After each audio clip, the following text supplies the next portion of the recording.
Om Swastiastu. Selamat pagi dokter dan teman-teman. Kami dari SKD A2 izin untuk mempresentasikan tentang fat soluble vitamin in IBS. Berikut adalah anggota kami. Bagi teman-teman yang bertugas, dipersilakan. Baik, sebelumnya perkenalkan saya Yulisa Wandari dengan 3 digit terakhir 176. Saya izin memaparkan mengenai latar belakang.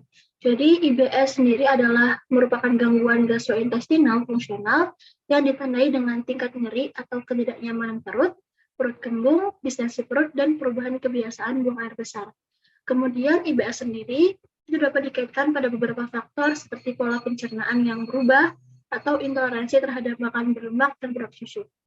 Kemudian, suplementasi vitamin D ini pada pasien IBS dewasa dapat meningkatkan gejala dan kualitas hidup mereka. Studi terbaru menunjukkan hubungan vitamin D dengan IBS, yaitu vitamin D memiliki peran sebagai modulator imun, antiinflamasi, dan agen antimikroba.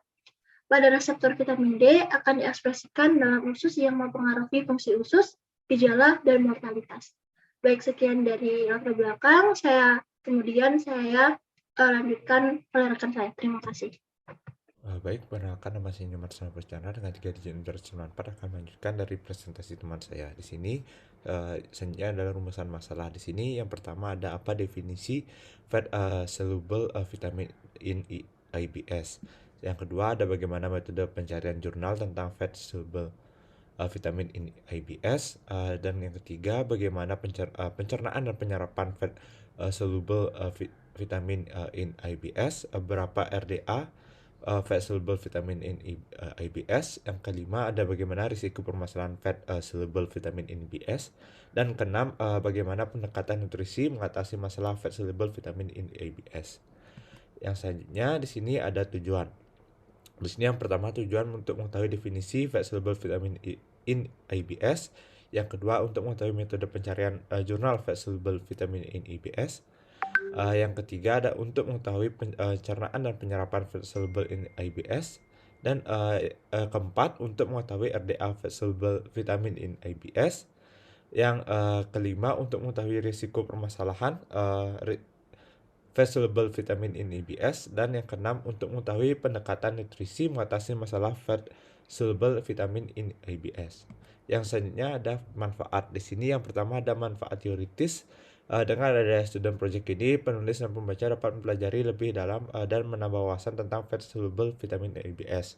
Dan manfaat praktis yang pertama sini bagi mahasiswa, student project ini diharapkan dapat menjadi sumber pembelajaran tentang fat soluble vitamin IBS. Yang kedua bagi masyarakat, student project ini diharapkan dapat menjadi sumber informasi dan memahami dan menerapkan upaya pencegahan fat soluble vitamin IBS. Dan yang ketiga di sini bagi instansi, student project ini diharapkan dapat menjadi sumber referensi dalam pembelajaran dan mengembangkan studi lebih lanjut tentang fat soluble vitamin in IBS. Baik, sekian dari saya dilanjutkan oleh teman saya. Baik, saya izin melanjutkan di sini. Perkenalkan, nama saya Nyoman Amarjana dengan 3 digit NIM terakhir 212. Di sini saya akan melanjutkan untuk 2.1 yaitu definisi fat soluble vitamin in IBS. Jadi vitamin A, D, E, dan K ini merupakan vitamin larut lemak. Vitamin yang larut dalam lemak ini akan diserap di dalam tubuh dan simpan dalam hati atau jaringan-jaringan lemak. Untuk memindahkannya dari satu tempat ke tempat yang lain, vitamin larut lemak ini memerlukan pengangkut berupa protein.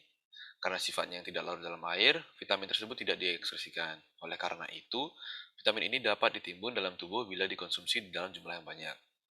Nah, pada pasien IBS ini memiliki asupan total vitamin A, riboflamin, kalsium, dan kalium yang jauh lebih rendah. Asupan vitamin E dan folat yang lebih tinggi dapat dilihat pada laki-laki dan pasien IBS perempuan. Dibandingkan dengan kelompok kontrol, sedangkan asupan zat besi lebih tinggi pada pasien IBS perempuan saja. Karena asupan buah-buahan, kacang-kacangan, dan roti itu berimplikasi pada tidak hanya risiko kekurangan mineral yang berbeda dan beberapa vitamin yang penting, tetapi juga bermanfaat sebagai efek dari bagian penting serat makanan yang larut. Secara khusus, pasien IBS ini memiliki asupan yang lebih rendah dari vitamin A, riboflamin, kalsium, dan kalium, serta asupan vitamin E, folat, zat besi, dan vitamin C yang lebih tinggi. Mungkin sekian dari saya, selanjutnya akan dilanjutkan oleh teman saya. Terima kasih.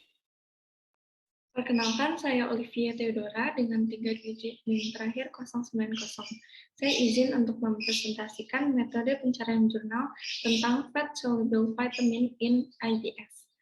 Metode yang digunakan dalam penulisan ini adalah studi kajian pustaka. Penulis menggunakan kata kunci IBS, Irritable Bowel Syndrome, Fat Soluble Vitamin, dan vitamin A, D, E, K.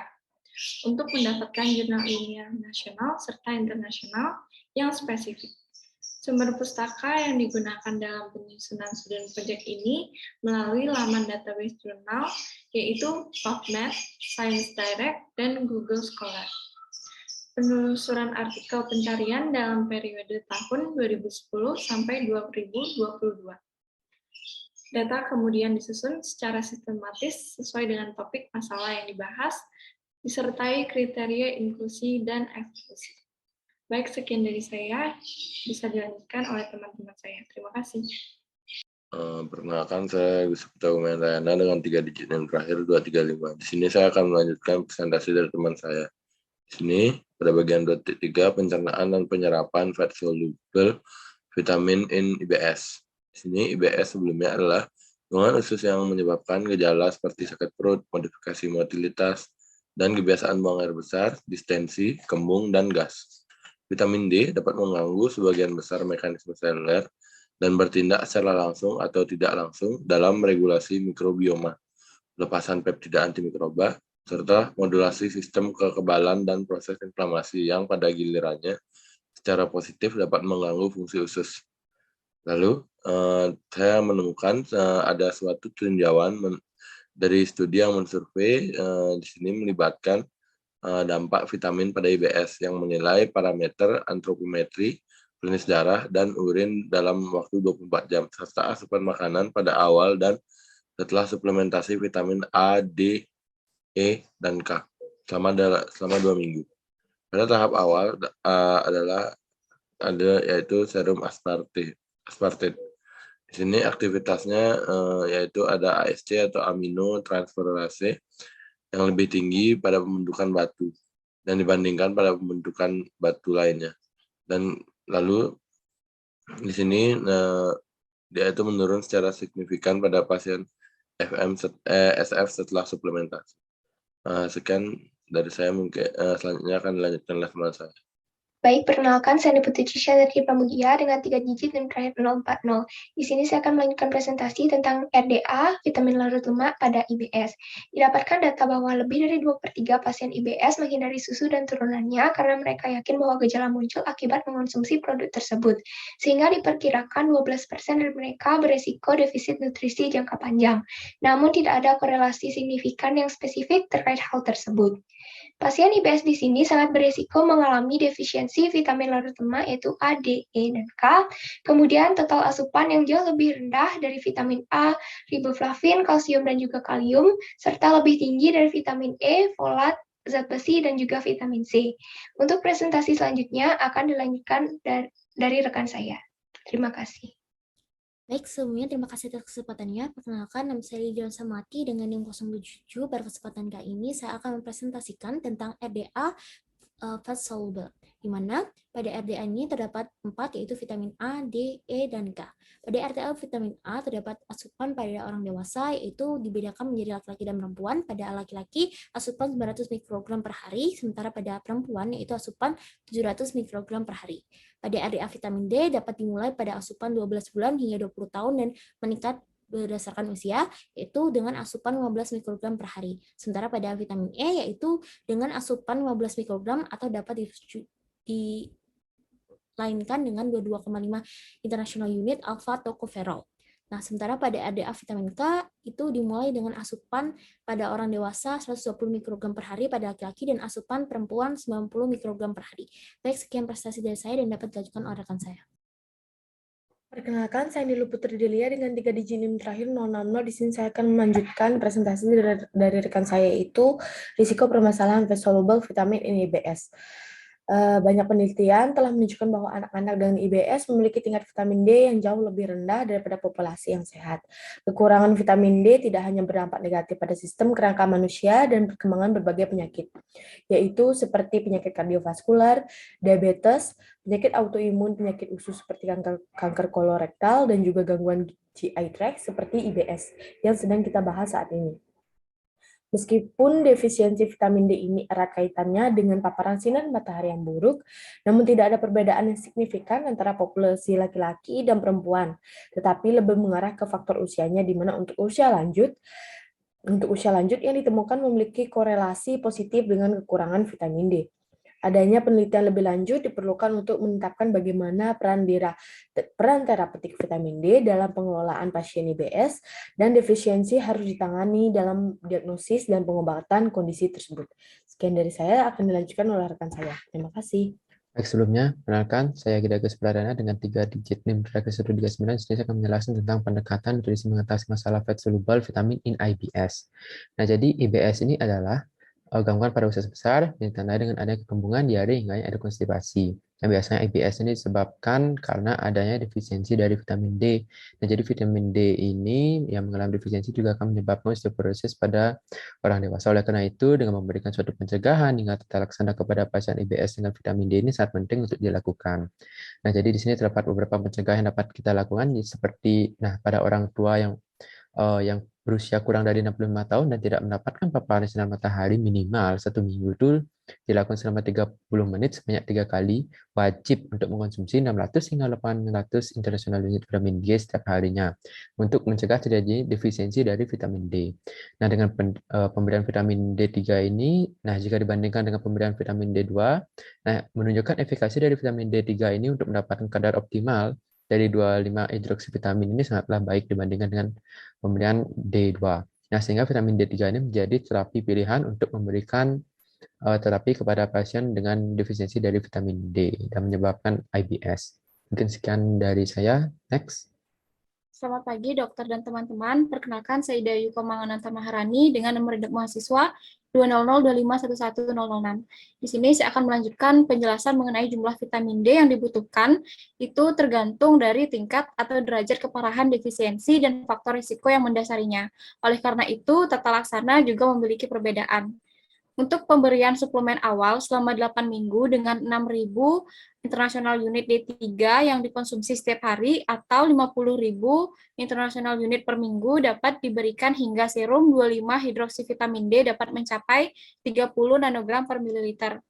Kemudian dapat diberikan dosis tinggi pada terapi awal dengan 10.000 IU per hari bagi pasien yang memiliki risiko tinggi defisiensi vitamin D atau pasien yang disertai dengan pengobatan malabsorpsi dan obesitas. Dapat diberikan hingga 25-hidroksivitamin D mencapai 30 nanogram per mililiter. Selanjutnya yang terakhir, pada anak dapat diberikan 2.000 IU per hari vitamin D3 atau 50.000 IU per minggu selama 6 minggu hingga serum 25-hidroksivitamin D mencapai 30 nanogram per mililiter. Demikian yang dapat saya sampaikan, akan dilanjutkan oleh rekan saya. Terima kasih. Saya Wayan Masya dengan 3 diameter 01 sini akan membahas mengenai bab 3 kesimpulan. Untuk simpulannya, vitamin A, D, E, dan K itu adalah vitamin larut lemak. Dia memerlukan protein dan tidak bisa diekskresikan. Penulis menggunakan studi kajian pustaka di mana jurnal yang diambil itu pada tahun 2010 sampai 2022 di database PubMed, ScienceDirect, dan Google Scholar. Dampak vitamin ini menyebabkan aktivitas aminotransferase, vitamin D, dan vitamin E itu adalah berubah pada pasien IBS. Pasien IBS ini bisa menyebabkan vitamin A menurun dan vitamin E meningkat. Selanjutnya, risiko permasalahan akan muncul seperti penyakit kardiovaskular, diabetes, penyakit usus, dan kanker kolorektal. Di mana pencegahannya sangat penting dengan cara itu pemberian nutrisi vitamin yang adekuat, atau kalau misalnya bisa itu berjemur, itu akan contohnya itu berjemur itu bisa meningkatkan kadar vitamin D dalam darah. Nah, sarannya diperlukan pembahasan lebih lanjut mengenai fat soluble vitamin dan IBS karena ini akan berdampak buruk. Nah, untuk itu tindakan preventif diperlukan karena tindakan ini penting dilakukan untuk mengurangi angka kejadian. Nah, ini adalah daftar pustaka yang kita gunakan untuk membuat student project ini. Baik, sekian presentasi dari SGD kami mengenai student project. Untuk kurang lebihnya kami mohon maaf dan akhir kata saya ucapkan terima kasih.